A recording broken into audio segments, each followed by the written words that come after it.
Hello viewers, and welcome to another video lecture.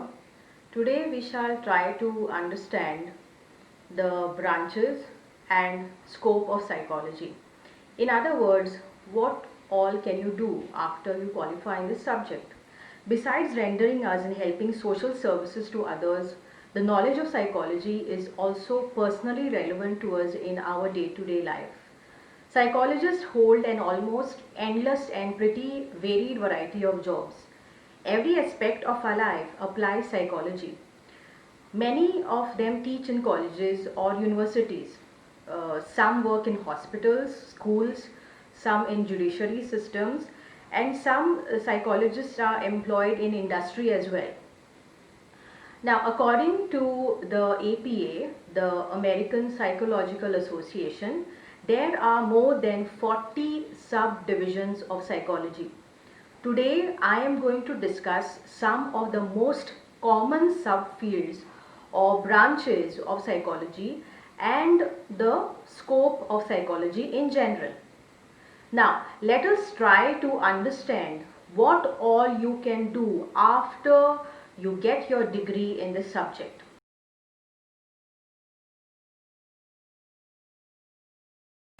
Clinical psychology is one of the largest subfields of psychology. A clinical psychologist is one who has received specialized training in causation of abnormal behavior, also in its diagnosis and often its treatment by psychotherapeutic methods used in the correction of abnormal behavior. A clinical psychologist with a MA degree, that is a master's degree, has about 2 years of postgraduate work, while a clinical psychologist with a PhD, that's a doctorate, has taken about 4 to 5 years of postgraduate work in psychology. Most of these psychologists work as private practitioners or work in mental hospitals or are associated with the Department of Psychiatry in general hospitals. Clinical psychology is the largest subfield of psychology. A clinical psychologist has a PhD, a PsyD or a MA degree and has done several years of postgraduate work in a psychology department. They are trained to apply psychotherapeutic techniques to diagnose psychological disorders and to research on the causes of these disorders. Next, we have counseling psychology. Counseling psychology overlaps to a great extent with clinical psychology. They are kind of synonymous, but the work of counseling psychologists is quite similar to that of clinical psychologists. However, counseling psychologists work with individuals whose problems are less serious. Counseling helps individuals with vocational and academic problems by using tests to measure attitudes, interests, and personality characteristics. Counseling psychologists also work with persons who suffer from motivational and emotional problems. They are at times also employed for public agencies, mental health centers, hospitals, schools, colleges and universities.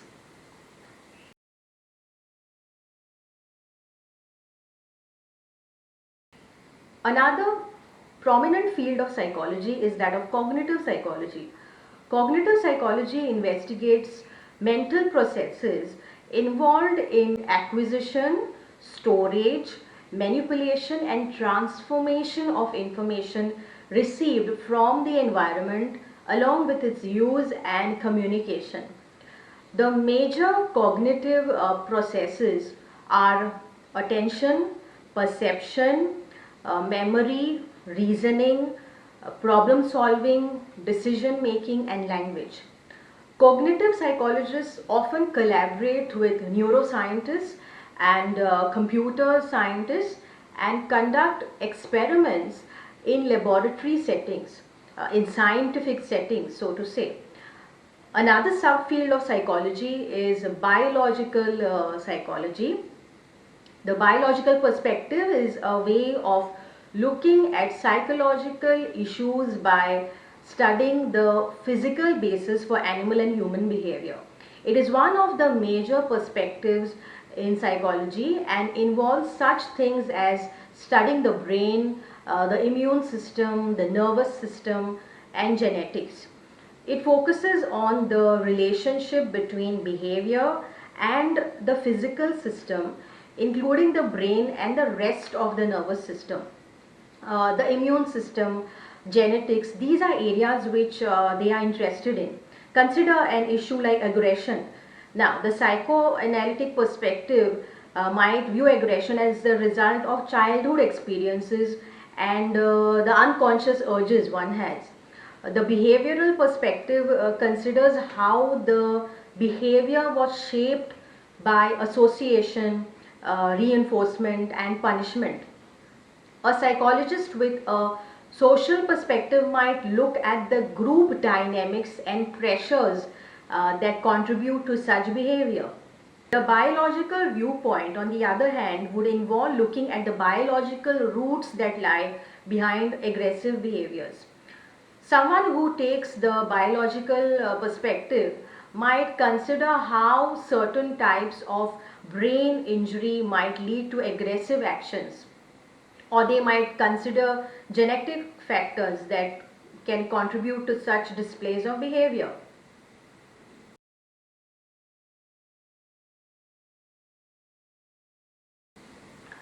Another very popular field is that of developmental psychology.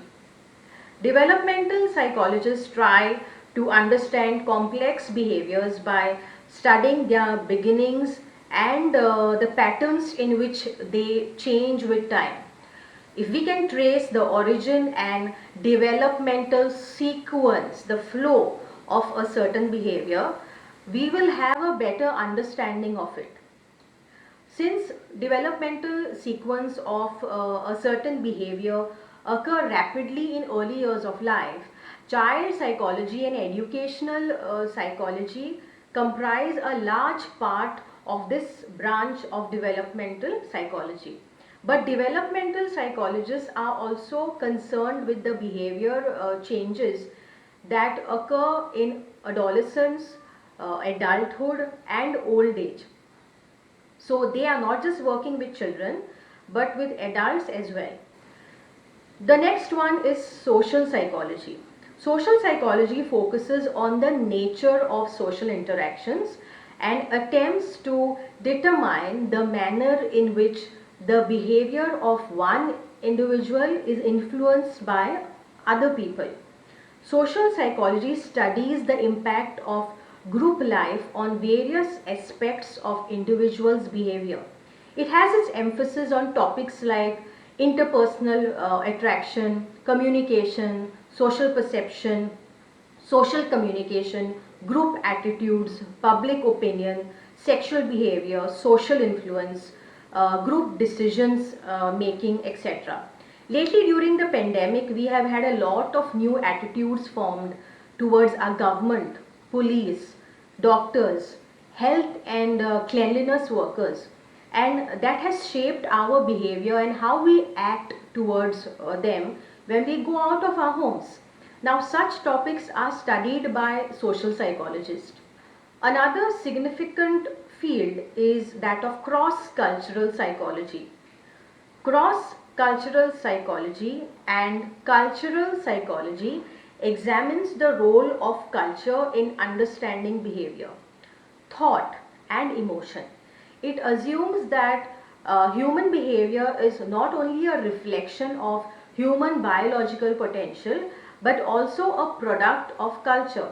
Therefore, behavior should be studied in its socio-cultural context.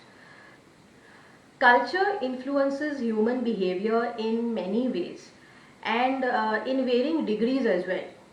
Cross-cultural psychology is an area of psychology that is concerned with uniformity and variety of psychological abilities, processes, and characteristics across cultures. Let us consider an example to understand this better. Most of the major world religions are represented in our country, India. Hence, we ourselves are culturally quite diverse. Food habits are one of the most complex aspects of human behavior, being determined by multiple other motives and directed and controlled by multiple stimuli. For most people, food is cultural, not just nutritional. A plant or animal may be considered edible in one society and inedible in another. India, as we know, has a huge population of vegetarians. Many people are strict vegetarians for religious reasons. Some are vegetarians because they believe in the superior virtue of plant food. Hence, across cultural psychologists will seek to ask if vegetarians behave differently. And if yes, then how and why? Another example to consider is that it is considered rude to eat or drink while walking in Japan. While this could be considered fairly normal in a busy city in Mumbai.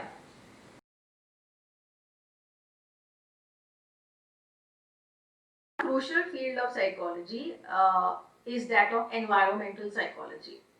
Environmental psychology studies the interaction of physical factors like temperature, humidity, pollution, and natural disasters on human behavior.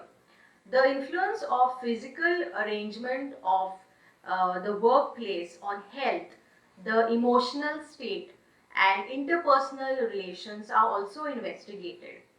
Current topics of research in this field are the extent to which disposal of waste, population explosion, conservation of energy, efficient use of community resources, all these kind of topics are associated and are functions of human behavior. In the present time, an environmental psychologist would want to know as to how COVID-19 has created a new problem of garbage and waste generation in terms of gloves, uh, disposable masks and PPE kits, and what would be the behavioral outcomes of this. Health psychology focuses on the role of psychological factors in the development, prevention, and treatment of illness. Mostly, the areas of interest are stress and coping, the relationship between psychological factors in health, patient doctor relationship, and ways of promoting health enhancing factors.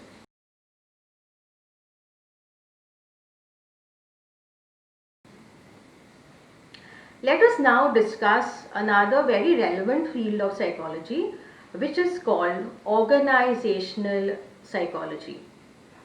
Organizational and industrial psychologists apply psychological principles to assist public and private organizations with their hiring and placement programs, recruitment, and training and supervision of their personnel. Also, the improvement of communication within the organization and the alleviation of organizational strife. They may also counsel employees within the organization who need help with their personal problems. The next one is neuropsychology. I'm sure you have heard the word neurotransmitters. Neurotransmitters are chemical substances which are responsible for neural communication in different areas of the brain and associated mental functions as well. Neuropsychologists research on people with normal functioning brain as well as on people with damaged brains by following advanced technologies like MRI, EEG and PET.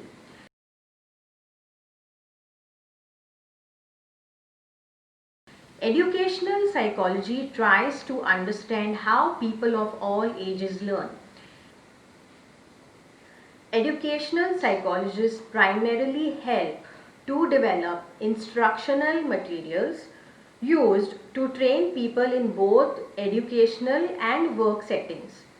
They are also concerned with research on issues of relevance for education, counseling, and learning problems. A related field is school psychology. School psychologists work in educational systems or in educational settings. Some administer tests, whereas others interpret test results to help in the formulation of school policies. They facilitate communication between parents, teachers, and administrators, and also provide teachers and parents with information about the academic progress of a student, their wards. There are many other emerging branches of psychology too. I would like to list only a few of them which have gained popularity in recent years.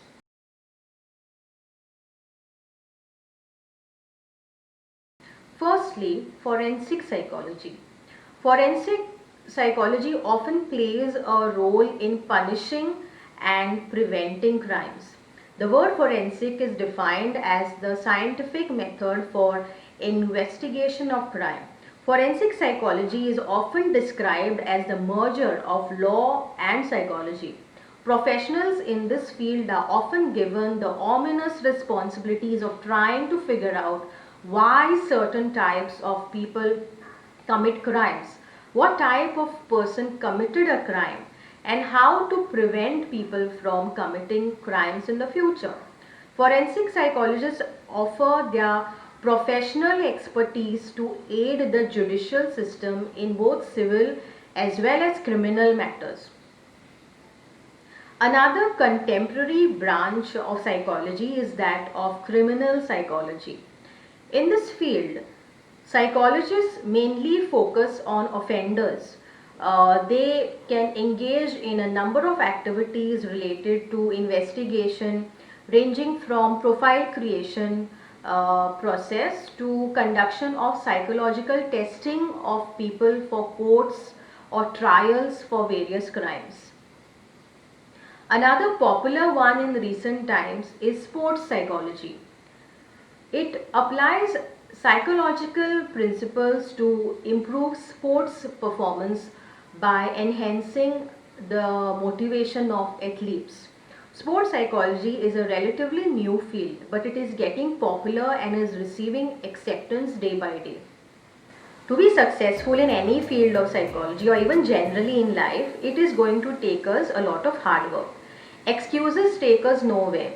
I hope that you find your personal vision soon and do well as a student.